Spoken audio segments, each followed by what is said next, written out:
Okay, let's take a look at our yes, no, not given question, all right? And look at the strategy for the yes, no, not given question. A lot of students have trouble with the yes, no, not given question. A lot of students do. And the main reason why is that they don't understand how to do this specific type of question.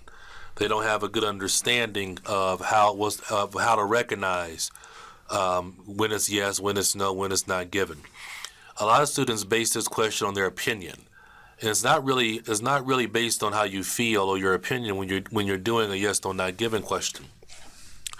It's an English test, right? So what they're doing is they're testing your English. So it's important to understand how to do it. This is what a yes, no, not given question looks like. Sometimes they'll say true, false, not given, which means the same thing. Yes, no, not given, true, false, not given mean the same thing, okay? In terms of the yes, no, not given question, just like we've already seen with the fill in the blank question and the short answer question, the yes, no, not given question also goes in order. It always goes in order. All right. When I say a question goes in order, that means it always goes in order. So what we're looking at, what we're talking about is that after number 2, you'll find number 3. After number 3, you'll find number 4, and so forth and so on. So if you know where number 2 and number 4 are, then you know number 3 is in the middle. Okay. Now, in terms of the yes, no, not given question strategy, the first thing we want to do is we want to examine the questions and quickly decide which ones are the easiest to do first. That's really important because that's going to make you more efficient. And that's also smart because you know the questions go in order. So for example, when we're looking at some of these questions here, like number 22 would be easy to find because of Palagos Institute in 1998. Also number 24 will be easy to find because of Rosemary Gales. So if we start with number 22 and we have Rosemary Gales right here for 24. We have Pelagos Institute right here for number 22.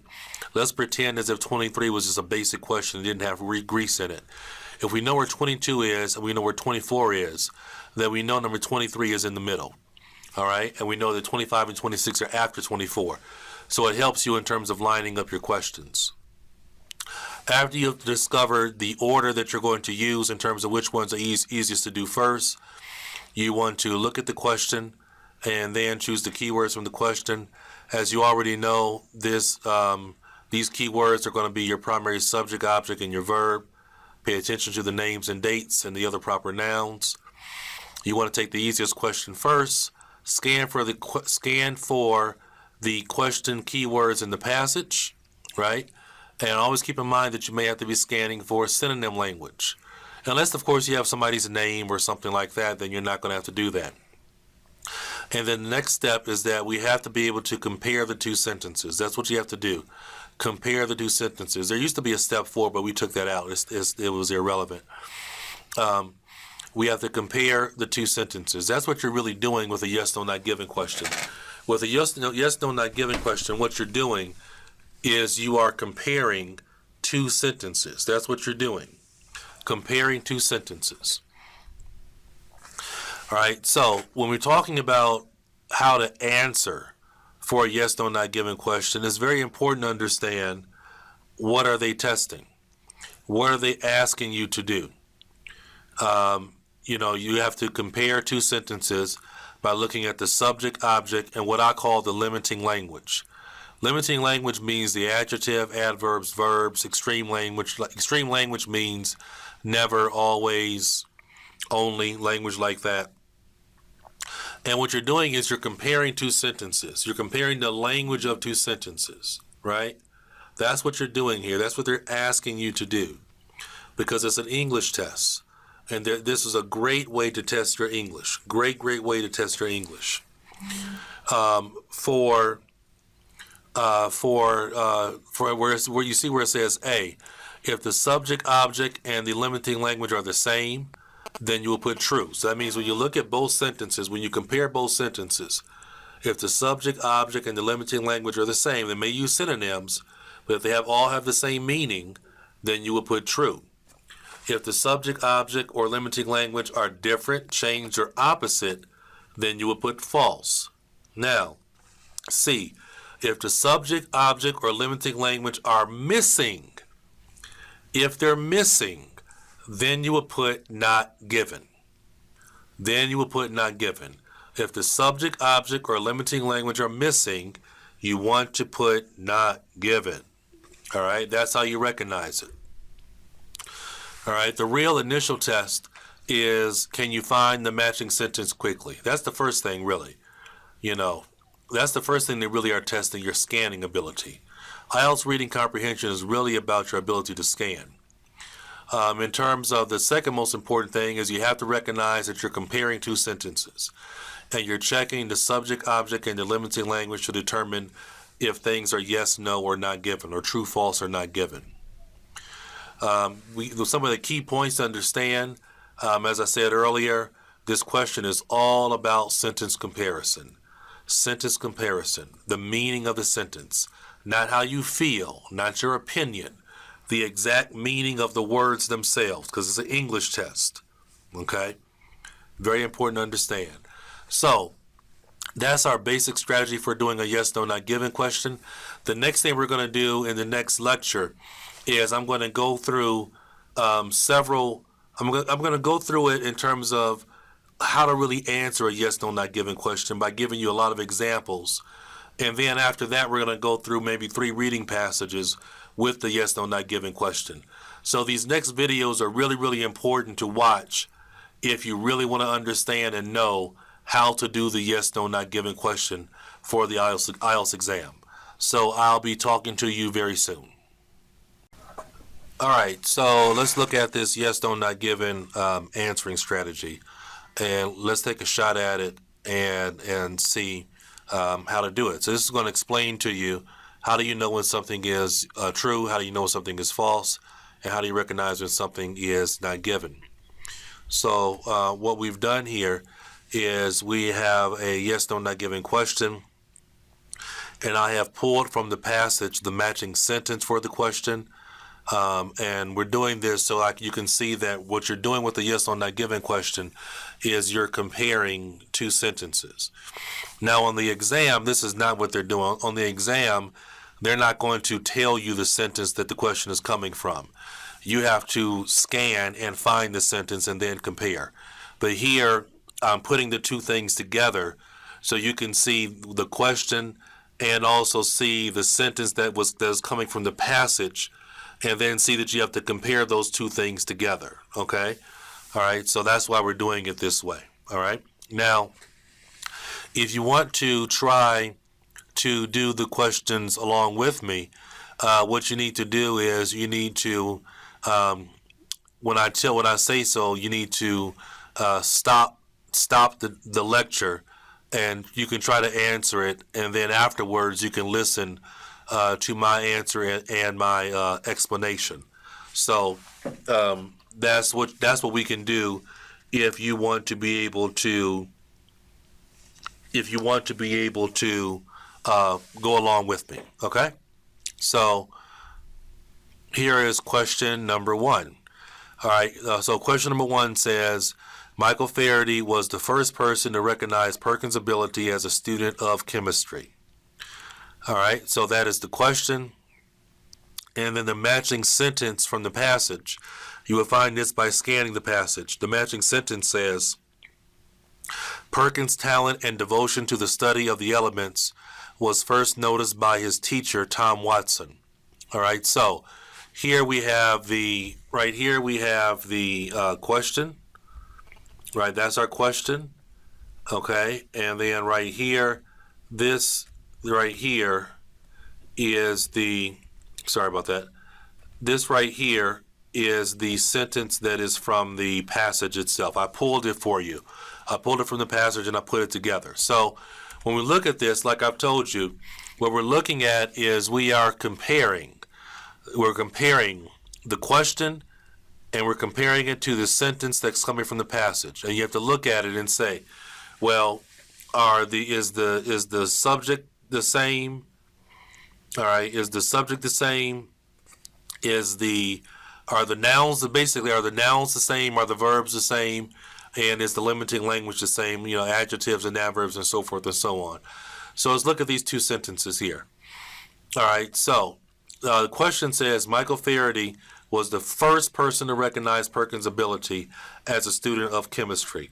So sometimes when you look at a question, you can almost tell what they're going to be focusing on, right? The real focus here is dealing with, was he the first person to recognize his ability? So when we look at the question down here, at the passage sentence, it says Perkins' talent and devotion to the study of the elements was first noticed by his teacher, Tom Watson. All right, so here we have two different subjects as the person who first noticed. In the question, it says Michael Faraday was the first person. In the passage, it says he was first noticed by his teacher, Tom Watson. So this answer would be, well, here, you want to stop the tape now if you want to answer for yourself. Stop the tape. Okay, so this answer would be false, right? It would be false because, like I told you, an answer is false when one of the subject or object or the nouns or verbs are changed or different or opposite. Here they've been changed. The question says Michael Faraday was the first person. The passage sentence says that Tom Watson was the first person. So that's an example of false because it was changed. The names were changed. Question number 2. Question says Michael Faraday suggested that Perkins enroll at the Royal College of Chemistry. Here is the matching passage sentence. You would find this, of course, by scanning the passage and looking for it. All right, so Michael Faraday suggested that Perkins enroll at the Royal College of Chemistry. The sentence from the passage, it says, the young chemist Perkins became very excited after hearing speeches and decided to attend the Royal College of Chemistry. All right, so we have to look, when we're doing a comparison of the two sentences, when you're comparing the question and you're comparing the sentence in the passage, you're looking at the question. And saying, is all the information here true? Are the nouns and verbs and adjectives and adverbs true? Is something changed in the question? That will be false. Is something missing? Is something missing from the question? All right, is something missing from the question? That will make it be not given. Now, our question says, Michael Faraday suggested that Perkins enroll at the Royal College of Chemistry. So again, we can look at a question and really tell what they're focusing on. Did Michael Faraday suggest this? Is that what he suggested? Our passage sentence says the young chemist Perkins became very excited after hearing speeches and decided to attend the Royal College of Chemistry. All right, so stop the tape if you want to try to answer it for yourself. Okay, so the answer here would be not given. Not given. Why is it not given?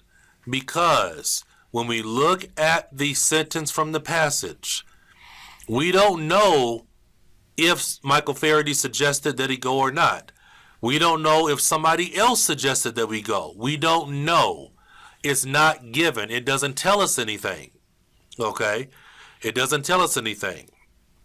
It doesn't tell us if somebody suggested that he go or not. We don't know. All right? It's missing. This information is missing. If it were false, it would say somebody else suggested that he go. Okay? That's what it would say if it were false. It would say somebody else suggested that he go. All right? If it were true, it would say Michael Faraday suggested that he go. But we don't know. All right? We don't know. When you don't know, the answer is not given.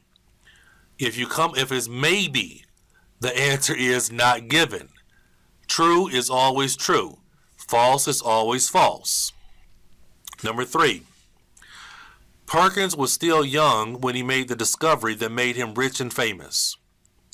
The matching passage sentence, not long after he became the youngest assistant, he made the finding that would bring him fame and fortune. All right, stop the tape if you want to try to do it yourself and come up with the answer. Again, Perkins was still young when he made the discovery that made him rich and famous. All right? All right, so was he young when he made the discovery that made him rich and famous? All right, so a sentence says, not long after he became the youngest assistant, so we see that he was young, he made the finding. Finding is synonym for discovery that would bring him fame and fortune. Fame and fortune is synonym for rich and famous. So here we have a situation where the answer is true. The answer is true, okay? And we're using synonym language here. Finding for discovery, bring him fame and fortune is synonym for making him rich and famous. So this is an example of a choice that is true. You will put true or yes as your answer for this one. Number 4. The trees from which quinine is derived only grows in South America.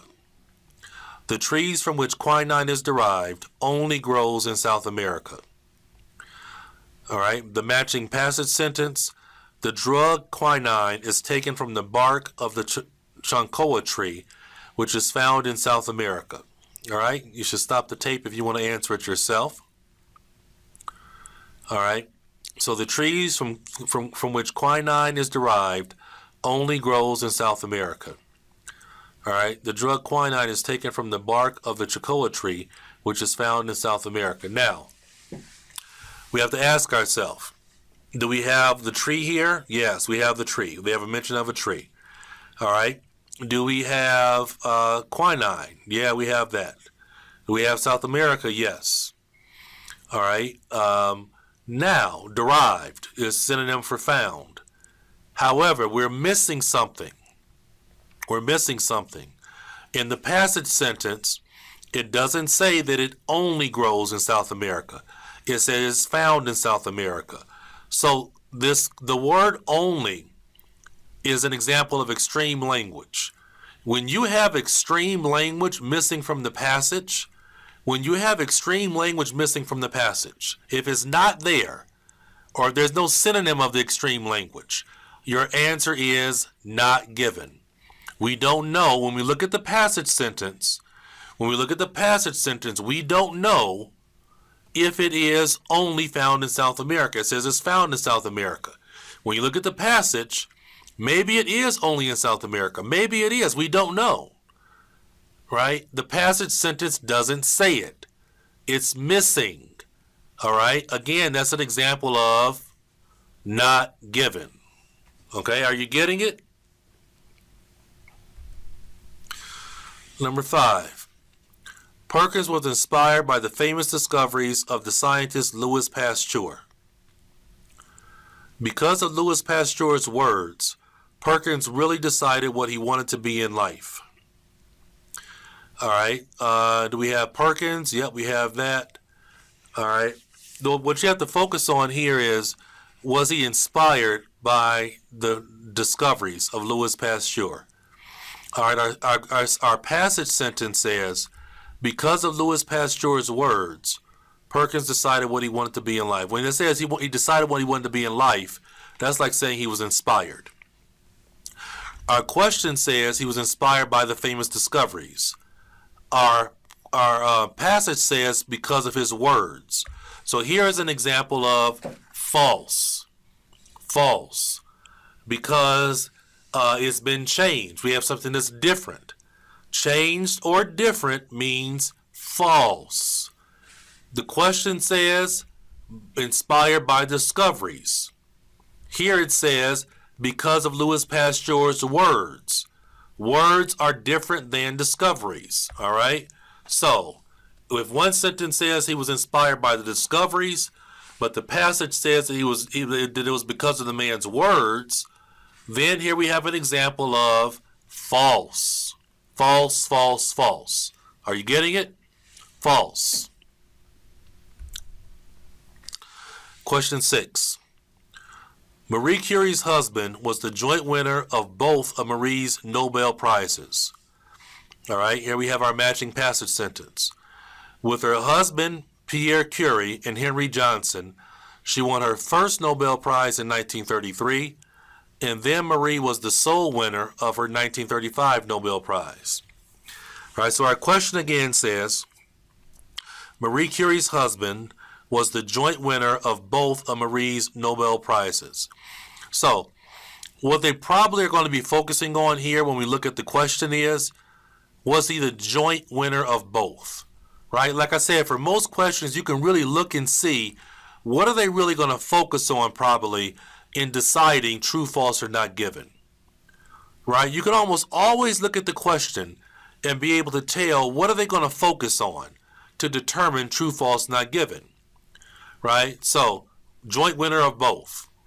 Right? When we look at the passage, it says that Pierre Curie and Henry Johnson, with those two, she won her first Nobel Prize, and then she was the sole winner of the 1935 prize. So, number 6 is an example of false. Because number 6, the question says her husband was the joint winner of both, but when we look at the passage sentence, it says her husband won the first one with her, but the second one she won by herself. Second one she won by herself. So he was not the joint winner of both. The information is different. Okay? The information is different. So this is an example of false. For a lot of students, they really struggle with the difference between not given and false. Right? False means the information has been changed. Right? We have a different cause. We have a different source. Okay? When it's not given, it would mean that it's missing. All right? It will be the information is missing. There's a difference. There's a difference. There's a difference. There's a difference. All right? So let's stop here, and then we're going to do another video and do some more practice like this. Okay? Talk to you soon.